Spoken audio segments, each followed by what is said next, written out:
नमस्कार दोस्तों, स्वागत है आपका बेस्ट क्लास में। तो आज हम करने वाले हैं क्वेश्चन बैंक का सॉल्यूशन। और क्वेश्चन बैंक में हम चैप्टर 1 का सॉल्यूशन करेंगे। देखिए, टोटल चैप्टर आपके 12 हैं, सब हिंदी में। तो कन्वर्ट करने में टाइम तो लगेगा। मैंने सोचा कि एक एक चैप्टर को कंप्लीट करके मैं आपको साथ में सॉल्यूशन प्रोवाइड करते हूँ, है ना। तो जैसे ही अपना एक चैप्टर का ट्रांसलेशन कंप्लीट होगा, मैं आपको सॉल्यूशन प्रोवाइड कर दूंगा, साथ में पीडीएफ दे दूंगा इसकी। आप लिंक में जाके पीडीएफ डाउनलोड कर लीजिए। इस पीडीएफ को आपको लिखना नहीं है, लिखने में टाइम वेस्ट नहीं करना है। आप इसका सीधा प्रिंट निकालिए। प्रिंट लगाने के बाद जितने ऑब्जेक्टिव है मैं सॉल्यूशन बता रहा हूँ उन पे टिक लगा लीजिए कि किसका आंसर क्या है। और कई बच्चों का क्वेश्चन होगा कि सर इस क्वेश्चन बैंक से क्या होने वाला है। तो क्वेश्चन बैंक से जनरली देखिए, अब तक तो ऐसा होता है कि कम से कम 80 to 90% क्वेश्चन आते हैं। ओके, 80 to 90% आते ही हैं क्वेश्चन। तो आप लोग इसको पढ़ रहे हैं तो बहुत ही बढ़िया। आप अगर 95 प्लस टारगेट लेके चल रहे हैं तो बुक से पढ़िए। इन क्वेश्चंस के साथ में आपको बुक भी प्रेफर करनी है, तब जाकर आप 95% अचीव कर सकते हैं। तो अब मैंने आपको सारी चीज बता दीजिए। तो देखिए, ये इंग्लिश में, हिंदी मीडियम के बच्चे आराम से इसको क्वेश्चन कर लेंगे। मैं सॉल्यूशन दे रहा हूँ तो आपको वहां पे समझ में आ जाएगा कौन सा आंसर होगा, ठीक है। इसलिए मैंने इसको इंग्लिश में करा, हिंदी वाले समझते चले मेरे साथ में। ओके, चलिए करते हैं। तो आपको करना क्या है ये सब मैंने बता दिया। एक और चीज आप ध्यान रखना, जितने आंसर्स हैं वेरी शॉर्ट्स और वेरी शॉर्ट्स आएंगे, शॉर्ट्स आएंगे, लॉन्ग आएंगे। तो वेरी शॉर्ट्स को आप बुक में टिक कर लेना, शॉर्ट्स को भी बुक में टिक आंसर लगा लीजिएगा, और लॉन्ग आंसर जो न्यूमेरिकल्स हैं वो न्यूमेरिकल्स कॉपी में लिख लीजिएगा, क्योंकि थोड़े बहुत डिफरेंस है। तो क्वेश्चन आप उसको कॉपी में सॉल्व कर लेना। तो उसके लिए अपन चलते हैं जल्दी से। मैं इसको मिनिमाइज कर देता हूँ, ये पीडीएफ है। ये आपका पीपीटी है, पीडीएफ ओपन कर लेते हैं। तो पीडीएफ जब आप ओपन करेंगे तो कुछ इस तरह की आपकी पीडीएफ ओपन होगी, है ना। सभी को मैंने दे दी है, आप या फिर इसको डिस्क्रिप्शन बॉक्स में जाके डाउनलोड कर सकते हैं, कोई दिक्कत नहीं है। तो सबसे पहले देखो, मैंने यहाँ लिखा हुआ टेलीग्राम के लिंक दिए। तो ये लिंक को आप जब गूगल क्रोम पे टाइप करेंगे तो आप टेलीग्राम पे भी ज्वाइन हो जाएंगे, या फिर इस लिंक को मैंने नीचे दे दिया है, ये भी डिस्क्रिप्शन मिल जाएगा, सारी चीज डिस्क्रिप्शन में डालिए। तो शुरुआत करते हैं, देखिए कहाँ से। सबसे पहले चैप्टर 1 नॉन प्रॉफिट ऑर्गेनाइजेशन के लिए कर रहे हैं, अकाउंट्स का। और ये आने वाला आपका 10 मार्क्स का। 10 मार्क्स में से 5 तो एक एक मार्क्स के क्वेश्चन आएंगे। तो मैंने लिखा 1 + 1 + 1 + 1, मतलब 5 क्वेश्चन 1 मार्क्स के, एक क्वेश्चन 2 मार्क्स का, एक क्वेश्चन 3 मार्क्स का। तो इतने तरीके से आपके क्वेश्चन आने वाले हैं। तो टोटल 5, 6 और ये 7 क्वेश्चन आएंगे। 7 क्वेश्चन मिला के आपके टोटल 10 मार्क्स कवर करते हैं। तो ये चैप्टर जो है वो 10 मार्क्स का होने वाला है। तो सबसे पहले दिए इसमें, choose the correct option. Choose the correct option का पहला क्वेश्चन है, the balance of recipient payment account is always. तो जो रिसिपिएंट पेमेंट अकाउंट का बैलेंस होता है वो हमेशा डेबिट बैलेंस शो करता है। दूसरा क्वेश्चन है, the final amount of donation receive in the year is called. तो जो फाइनल अमाउंट रिसीव होता है डोनेशन में, है ना, डोनेशन में, उसको हम लाइबिलिटी की तरह ट्रीट यूज करते हैं। कैसे यूज करते हैं भैया? ट्रीट लाइबिलिटी की तरह। थर्ड है नॉन प्रॉफिट मेकिंग ऑर्गेनाइजेशन। तो ये नॉन प्रॉफिट ऑर्गेनाइजेशन होगा। फॉर्म नॉन प्रॉफिट ऑर्गेनाइजेशन कौन सा अकाउंट बनाते हैं, ऐसा पूछा गया है। तो इनकम एंड एक्सपेंडिचर अकाउंट बनाते हैं, profit and loss trading company बनाती है, बिजनेस अकाउंट तो बनाना ही नहीं, क्रिएशन अकाउंट नहीं। तो इसका आंसर हो जाएगा आपका नॉन प्रॉफिट ऑर्गेनाइजेशन बनाते हैं आपके income and expenditure account. Fourth है, in the income expenditure account the transaction are recorded.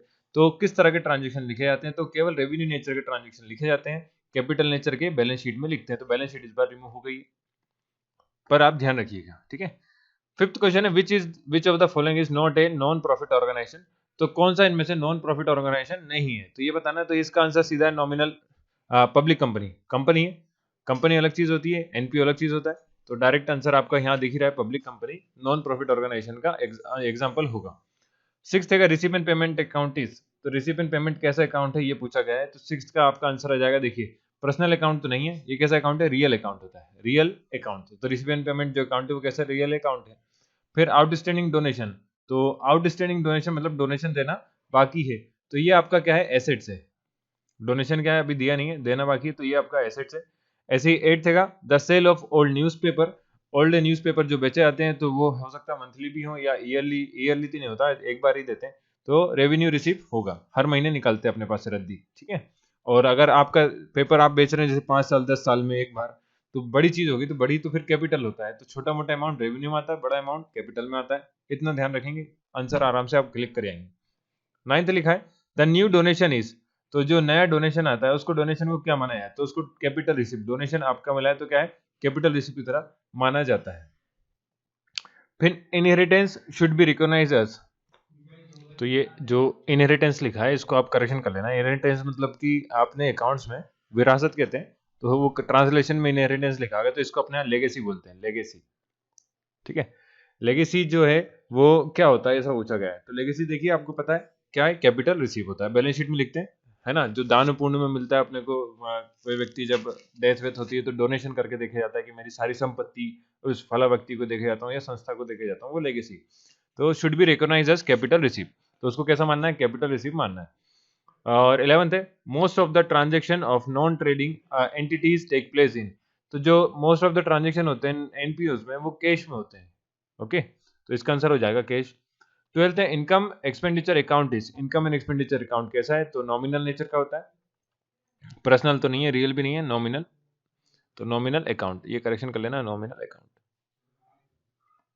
फिर 13th है the life time membership fee of non trading organisation is, तो लाइफ टाइम मेंबरशिप फीस जो है वो कैपिटल रिसीव है। अगर membership fees होती तो फिर वो रेवेन्यू होता, लेकिन लाइफ मेंबरशिप फीस है तो ये कैसे होगा, कैपिटल होगा।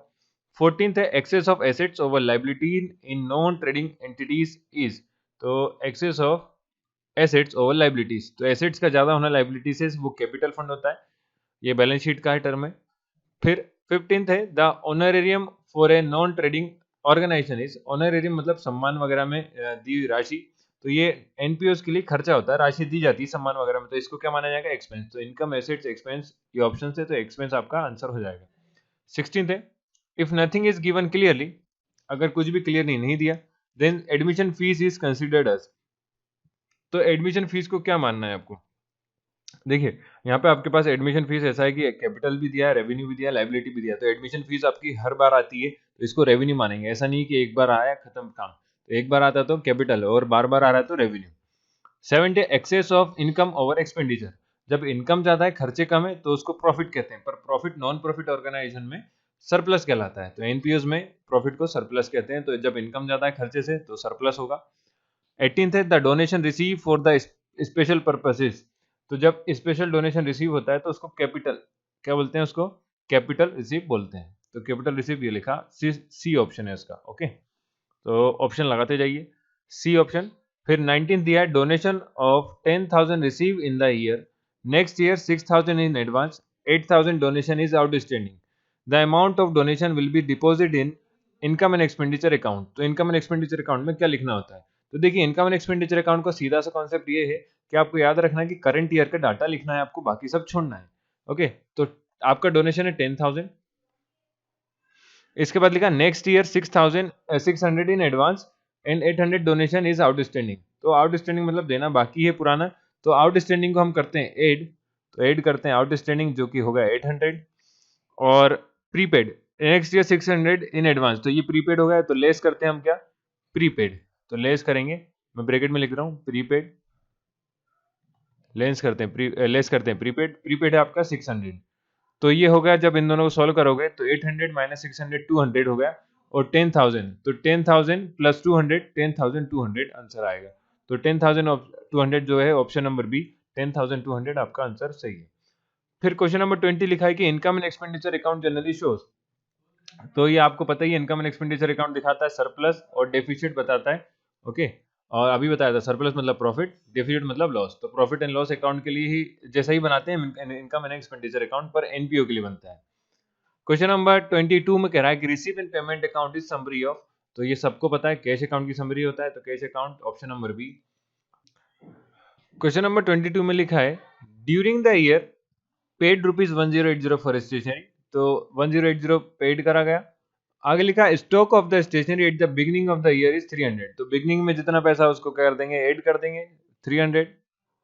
फिर at the end of the year stock stood at 600, तो लास्ट में कितना है 600, what is the amount stationery in income and expenditure account, तो हम सही कर रहे हैं, तो हमारे पास जो डाटा है उतना कितना करंट ईयर का लिखना है, तो 300 हमारे पास स्टार्टिंग में है, लास्ट में कितना होगा उसको क्या कर देंगे, लेस कर देंगे, तो लेस हो गया 600, तो जब इन दोनों को सॉल्व करेंगे आप तो ये आ जाएगा 300 माइनस का, तो 1080 माइनस 300, 600 में 300 गए तो माइनस का 300 आया, 0 8 10 में से 3 गए तो 780, आपका आंसर, आंसर नंबर ऑप्शन में दिया है आपका ए 880 है, बी 1300 है, सी है आपका 7800 780 780, option number C correct answer होगा। ठीक है, तो ये आप सारे ऑप्शंस मेरे साथ में टिक लगा लीजिएगा, इसलिए काम है प्रिंट निकालने का, क्योंकि एक दो पेज में हुए हैं, है ना, आप लिखने में टाइम वेस्ट ना करते हुए सीधे आप इसको अपने उसमें लिख लें।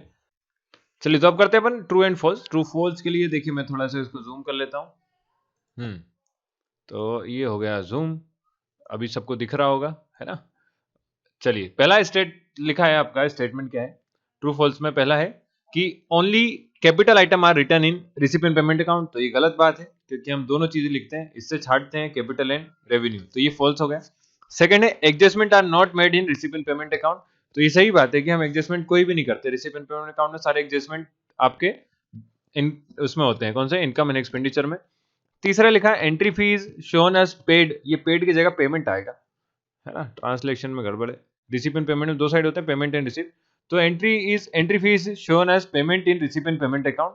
तो पेमेंट साइड शो नहीं करते, एंट्री फीस इनकम है तो इसको रिसीव साइड लिखा जाता है, तो ये फॉल्स हो जाता है यहाँ पे। तो ये करेक्शन कर लेना, जो मैं करेक्शन करवा रहा हूँ, इसलिए आपको प्रिंट निकालने का बोला है। फोर्थ है professional person keep their accounts by cash method. तो ये सही बात है, कैश मेथड यूज करते हैं। फिफ्थ है the main source of income होता है of non business organisation is donation and subscription. Donation नहीं, डोनेशन एंड सब्सक्रिप्शन। तो डोनेशन एंड सब्सक्रिप्शन होता है क्या, तो सही बात है, होता ही है। Subscription and donation he main source of income है नॉन प्रॉफिट ऑर्गेनाइजेशन के लिए। सिक्स्थ है balance sheet is prepare on the basis of recipient payment account. तो ये गलत बात है, बैलेंस शीट जो बनाते हैं वो हम इसके आधार पे नहीं बनाते, तो ये फॉल्स है। तो इतने आपके ये ट्रू फॉल्स हो गए। इसके बाद कुछ क्वेश्चन है, तो क्वेश्चन के लिए मैं आपको बता देता हूँ क्वेश्चन आपको कौन कौन से करना है। क्वेश्चन आप लोग किताब में मिल जाएंगे, जो भी बुक आप यूज कर रहे हो सब बुक में मिलेगा आराम से, कोई दिक्कत नहीं है। आप उसको करना है कि आपको सारे आंसर या तो आप लिख लें या टिक लगा लें, केवल उन्हीं को क्वेश्चन को पढ़ेंगे तो भी आपका काम चल जाएगा वैसे, क्योंकि मैक्सिमम क्वेश्चन तो कवर कर लिए हैं लोगों ने। पहला क्वेश्चन है what is meant bye income and expenditure account. Income and expenditure account से क्या मतलब है, तो ये आंसर आपको पता ही है।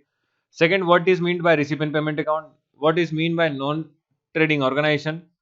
फोर्थ है right 4 item of income of, मतलब मेन 4 सोर्सेज लिखना है अपने नॉन प्रॉफिट ऑर्गेनाइजेशन के, कि 4 सोर्स ऑफ इनकम कौन कौन से हैं।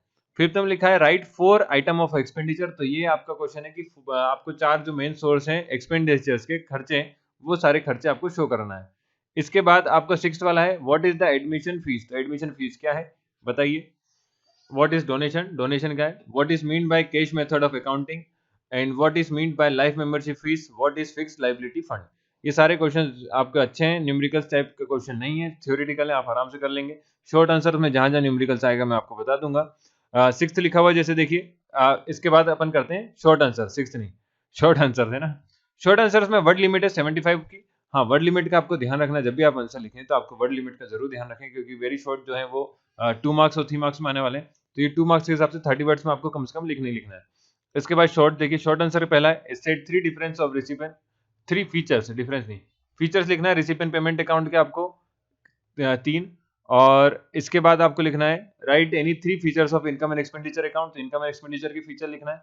थर्ड क्वेश्चन कह रहा है कि royal club has 500 members who page 300 annual membership fees, 450 members paid their fees for the current year while 20 member also paid the next year fees.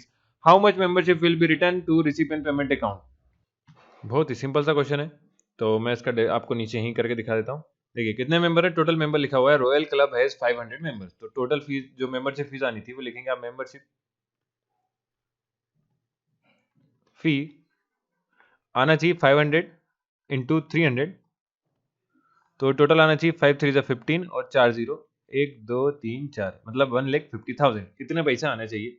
लिखा 450 member paid there fees for the current year, मतलब 50 लोग ने member fees नहीं भरी है, तो less है ना, आउटस्टैंडिंग अभी तक फीस नहीं दी है, लेस कर दिया हमने आउटस्टैंडिंग। कितने लोगों ने नहीं दी है, तो 50 लोगों ने। देखिए 450 ने दी है, तो आपको ये सोचना है कि कितने लोगों ने नहीं दी होगी, तो 500 में से 450 लोगों ने फीस दी है, तो 50 ने नहीं दी है, तो लेस कर दिया मैंने आउटस्टैंडिंग। और ये हो गया 3 5 जा, फीस देनी थी हर एक से कितनी 300, तो 3 5 जा 15 और आपसे 3 0 लगा देंगे, तो ये इसको टोटल करने पर आ जाएगा आपका 0 0 0। 50 में से 15 गया तो 35 बचता है और 1,35,000 आपका आ जाएगा। इसके आगे लिखा है 20 member also paid the next year fees, तो जो 20 लोग हैं उन्होंने एक्स्ट्रा फीस दे दी, तो एड प्रीपेड। प्रीपेड जो है वो है कितने लोगों ने दिया है, देखिए प्रीपेड दिया है 20 मेंबर्स ने, तो 20 इंटू हर एक से 300 रुपये फीस लेनी है, तो ये आपका अमाउंट आएगा, मैं कलर से निकल लेता हूँ, अमाउंट आएगा 3 2 जा 6 और 3 0, तो ये जो अमाउंट हो गया ऐड करने पर हो जाएगा, देखो 1,35,000 प्लस 6,000 41,000 आपका आंसर इसका करेक्ट होगा। तो 1,41,000, 1,41,000 ये आपका आंसर होगा। तो इतना आपको लिख के आना है इसमें। इस सॉल्यूशन होगा किसका, आंसर नंबर 3। फिर क्वेश्चन 4 कह रहा है कि right the difference between receipt and payment account and income and expenditure account. तो ये आप कर ही लेंगे। Right the difference between income expenditure account and profit and loss account. तो ये भी आप आराम से बन जाएगा। Receipt and payment account does not represent the financial position of institution, explain. तो क्यों नहीं करता है, इसका कारण है ये प्रॉफिट एंड लॉस कुछ भी नहीं बताता, सिर्फ कैश की आपकी डिटेल होती है। ठीक है, तो ये भी आराम से आप किताब से कर सकते हैं। फिर which are the books keep by the non profit organisation. तो books maintain by non profit organisation से आपको ये किताब में मिल जाएगा। क्वेश्चन नंबर 8 है prepare receipt and payment account for the year 2019 from the following information receive from the account of library. तो ये कुछ इन्फॉर्मेशन दी हुई है, इससे आपको रिसीप्ट एंड पेमेंट अकाउंट बनाने को पूछा है। तो ये क्वेश्चन जो है वो आपकी बुक में इलस्ट्रेशन मतलब एग्जाम्पल है, इलस्ट्रेशन, और किताब का सबसे पहले ही वाला इलस्ट्रेशन है। बस चेंज क्या करा गया है, तो देखिए इलस्ट्रेशन जैसे ही आप किताब में पहला वाला देखेंगे, आपकी बुक में पेज नंबर 8 पे दिया हुआ है, मेरी बुक में तो आप देखना शिवलाल की बुक की बात कर रहा हूँ, शिवलाल की बुक पेज नंबर 8 में दिया हुआ है इलस्ट्रेशन पहला। चेंजेस क्या है, वहाँ ओपनिंग कैश बैलेंस 4,000 था, यहाँ पे 8,000 कर दिया। एंट्री फीस जो है वो 800 की जगह 600 दी हुई है। डोनेशन की जगह लिखा हुआ है सब्सक्रिप्शन 1200 और 600 की जगह लिखा है 1000। तो इतना सा चेंज है बस, बाकी कोई चेंज नहीं है। रेंट वैसा का वैसे ही है, बुक परचेज सेम है, न्यूज़पेपर भी सेम है, सैलरी भी सेम है। आपको सिर्फ बैलेंस शीट निकालना है, तो बिल्कुल वैसा का वैसे ही आप आंसर लिख के केवल अमाउंट चेंज कर देंगे तो आपका आंसर आ जाएगा। तो इलस्ट्रेशन 1 पेज नंबर 8 शिवलाल की बुक में मिल जाएगा ये वाला क्वेश्चन, क्वेश्चन नंबर 8, जिसमें बोला है रिसीप्ट एंड पेमेंट अकाउंट बना। इसके बाद आते हैं क्वेश्चन नंबर 9 में। क्वेश्चन नंबर 9 है prepare income and expenditure account from the following information receive from the receipt and payment account of Bhopal club for the year ending 31 मार्च 2019। तो ये कुछ आपको रिसीप्ट एंड पेमेंट अकाउंट दिया हुआ है। इस रिसीप्ट एंड पेमेंट अकाउंट से आपको बोला है कि इनकम एंड एक्सपेंडिचर अकाउंट बनाइए, इनकम एंड एक्सपेंडिचर अकाउंट बनाइए, और साथ में नीचे कुछ एडजस्टमेंट्स भी दिए हुए हैं। तो ये एक सॉल्यूशन करते हैं, चलिए बताते हैं कहाँ मिलेगा। ये मिलेगा आपको ये मिलेगा आपकी बुक के unsolved problem number 5, receipt and 5 नहीं 12, प्रॉब्लम नंबर 12। आपकी बुक में क्वेश्चन नंबर जो 12 है वो बिल्कुल यही क्वेश्चन है, सिर्फ अमाउंट का चेंजेस है, जैसे कि मैंने पहले बोला। आपको क्वेश्चन का सॉल्यूशन अगर नहीं मिल रहा तो मैंने नीचे डिस्क्रिप्शन बॉक्स में प्लेलिस्ट दी है, उस प्लेलिस्ट से भी आप लोग उसको देख सकते हैं कि प्लेलिस्ट में क्वेश्चन नंबर 12 बिल्कुल सेम टू सेम क्वेश्चन है, कुछ भी अंतर नहीं, सिर्फ अमाउंट का डिफरेंस है थोड़ा सा, है ना। जैसे कि वहां पे 2500 दिया है और अमाउंट का कुछ दिया, मतलब करना बिल्कुल सेम वही है, और नीचे जो एडजस्टमेंट है वो एडजस्टमेंट भी बिल्कुल वैसे के वैसे ही है। जैसे एनुअल सब्सक्रिप्शन 100 दिया है तो उधर भी इतना ही दिया है। जनरल एक्सपेंडिचर दिया है, सैलरी ऑफ द सेक्रेटरी दी है, आउटस्टैंडिंग है, और depreciation on furniture 50 return of करा लिखा हुआ है। तो ये आपके एडजस्टमेंट है। तो आप प्रॉब्लम देख लेंगे, इसके मैंने सॉल्यूशन की लिस्ट पहले जो नीचे प्लेलिस्ट है उसकी लिंक डिस्क्रिप्शन बॉक्स में दिया, वहां से इसको देख सकते हैं, आराम से आपको समझ में आ जाएगा। नहीं आया तो आप मुझे कमेंट करके बताइए, फिर मैं बताऊंगा। इसके अलावा 10th क्वेश्चन है how will you show the information of Roshan और a club in income and expenditure account. तो इनकम एंड एक्सपेंडिचर अकाउंट में, तो इसमें आपको थोड़ा सा मैं बता ही देता हूँ क्या क्या करना है। देखो लिखा है how will you show the information of Roshan और a club in income and expenditure account as per receive payment donation received for the year ending on 31st December। तो इसके हिसाब से हम लोग एडजस्टमेंट करके देने, है ना। इस टाइम अमाउंट था आपका 3 लाख, मैं लिख देता हूँ साइड में 3 lakh. Unpaid donation as on 31st December 2018, तो 2018 में अनपेड है, मतलब कि वो और पता नहीं कब का पुराना है ना। तो अनपेड है, उस टाइम पे आपको जो क्या करना होगा, ये तो 18 का है तो इसको करना होगा लेस, तो लेस लिखेंगे, लेस आउटस्टैंडिंग 30,000। फिर आप करेंगे advance donation as on 31st December 2018। तो ये एडवांस डोनेशन जो है वो एडवांस डोनेशन 2019 का है। तो इनकम एंड एक्सपेंडिचर का एक ही रूल है, याद रखना है आपको कि जो इस साल का है सिर्फ वही लिखना है। तो अनपेड डोनेशन 18 में मतलब कि 19 का होगा, तो ऐड करेंगे हम क्या, प्रीपेड, ये वाला प्रीपेड क्या करेंगे, ऐड करेंगे। तो ये हो गया आपका 15,000। अब चलिए आगे देखो, unpaid donation as on 31st December 2019। तो ये अनपेड डोनेशन जो कौन सा वाला है, 19 वाला ही होगा, इसलिए ये वाला जो अनपेड डोनेशन है इसको करना पड़ेगा ऐड, क्योंकि हम तो करंट ईयर का लिख रहे हैं। तो unpaid donation as on 31st December 2019, 2019। तो ये अनपेड डोनेशन जो है वो इस साल का ही आउटस्टैंडिंग है, इसलिए इसका अमाउंट ऐड करेंगे। इसका अमाउंट है 20,500। और आखिरी वाला लिखा है advance donation as on 31st December 2019। तो ये जो एडवांस डोनेशन है ये होगा 2020 का, 19 के बाद। तो 2020 का तो हम उससे कोई लेना देना नहीं, तो इसको लिखेंगे लेस प्रीपेड। तो दो आउटस्टैंडिंग हो गए, एक तो लेस करा गया, एक ऐड करा गया। ऐसी दो प्रीपेड हो गए, एक को ऐड करा गया, एक को लेस करा गया। ये वाला अमाउंट है आपका 10,000। तो इन सबको आप सॉल्व कर लें, जो भी आपका आंसर आए वो आपका आंसर करेक्ट होगा। तो क्या याद करना है, इन दोनों को ऐड करना है और बी वाला जो है और ई वाले उसको माइनस करना है। क्यों? क्योंकि वो आउटस्टैंडिंग है। ओके, एक आउटस्टैंडिंग एक प्रीपेड। तो उम्मीद करता हूँ सभी को समझ में आ गया होगा हुआ क्या इस क्वेश्चन में। क्वेश्चन इस तरह का क्वेश्चन आपने करा नहीं है, इसलिए मैंने आपको बताया। चलिए, अच्छा क्वेश्चन था। क्वेश्चन नंबर 11 देखते हैं। क्वेश्चन नंबर 11 लिखा है कि prepaid income and expenditure account as on 31 December 2017 from the following information. तो ये प्रीपेड नहीं प्रिपेयर लिखा है, प्रीपेड बोल बोल के प्रीपेड निकल रहा है। Prepare income and expenditure account बनाना है, तो ये आपको कुछ इन्फॉर्मेशन दी, इससे इनकम एंड एक्सपेंडिचर बनाना है। तो कैसे बनाएंगे, इस क्वेश्चन के बारे में आपको थोड़ा सा नीचे इन्फॉर्मेशन मिलेगी। लिखा है समिति is keeping 10 rupees debenture of 4% valuing of 1000, है ना, of 1000 of a company on 31st March 2008, 31st March है ना, 80 for rent, 90 for printing are outstanding। तो ये आउटस्टैंडिंग है। तो ये जो क्वेश्चन है, ये क्वेश्चन अपन कर चुके हैं भैया। जिस तरह से मैंने बताया कि आपको क्वेश्चन नंबर 12 था, ये क्वेश्चन नंबर 11 है इनकम एंड एक्सपेंडिचर की, आपकी बुक शिवलाल का। तो इसके वीडियोस में डाल चुका हूँ, आप लोग आराम से वो एक ही वीडियो में दोनों क्वेश्चन आपको मिल जाएंगे। 3 क्वेश्चन मिलेंगे असल में, एक और क्वेश्चन आने वाला है। ओके, तो क्वेश्चन नंबर 12 देखिए। तो ये क्वेश्चन नंबर आपको मिलेगा, इसका सॉल्यूशन कहाँ, इसका सॉल्यूशन मिलेगा क्वेश्चन नंबर 11 शिवलाल की बुक का। अपन सॉल्यूशन डाल चुके हैं, तो आप आराम से वो देखिए। क्वेश्चन नंबर 11 भी अपने इसमें आ चुका है ब्लूप्रिंट में, और क्वेश्चन नंबर 12 भी है। तो दोनों क्वेश्चन अच्छे से करके जाना। क्वेश्चन नंबर 12 है कि prepare recipient payment account for the year 31 मार्च 2019। तो ये वाला जो क्वेश्चन है, ये आपको यहाँ पे डाटा में अमाउंट चेंज मिलेगा। देखो, हर क्वेश्चन में अमाउंट चेंज मिलेगा, पर ये वाले क्वेश्चन में तो अमाउंट भी सेम है, सिर्फ एक 0 कम करा गया है। हर बार से एक 0 हटा दिया गया है, तो आपने नया क्वेश्चन बना दिया, बस इतना करा है। तो इसका सॉल्यूशन है आपका क्वेश्चन नंबर 1 है ये। Question number 1 receipt and payment account का, receipt and payment account question number 1 Shivlal की बुक से, शिवलाल की बुक से। तो मैंने कहा था शिवलाल की बुक से मैक्सिमम क्वेश्चन पूछे जाते हैं, तो यहीं आपको दिख जाएंगे 3-4 क्वेश्चन अपने जो कर रहे हैं वो सारे क्वेश्चन आपकी बुक में है। तो ये क्वेश्चन नंबर 12 है क्वेश्चन, है ना, एक क्वेश्चन नंबर 11 पे है और एक क्वेश्चन नंबर फर्स्ट है, और इसके एग्जाम्पल, इसके अलावा एक एग्जाम्पल भी है इलस्ट्रेशन 1। तो ये चारों क्वेश्चन आपको बुक में मिल जाएंगे। तो आज के लिए इतना ही।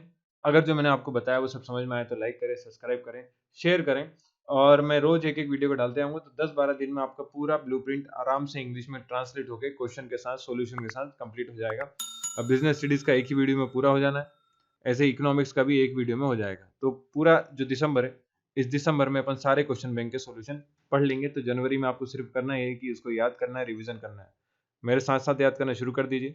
जनवरी में आपको रिवीजन करना है और फरवरी में एग्जाम देके आपको 95% बनाना है। ओके। कोशिश तो कर सकते हैं। तो मिलते हैं नेक्स्ट वीडियो में। Thank you.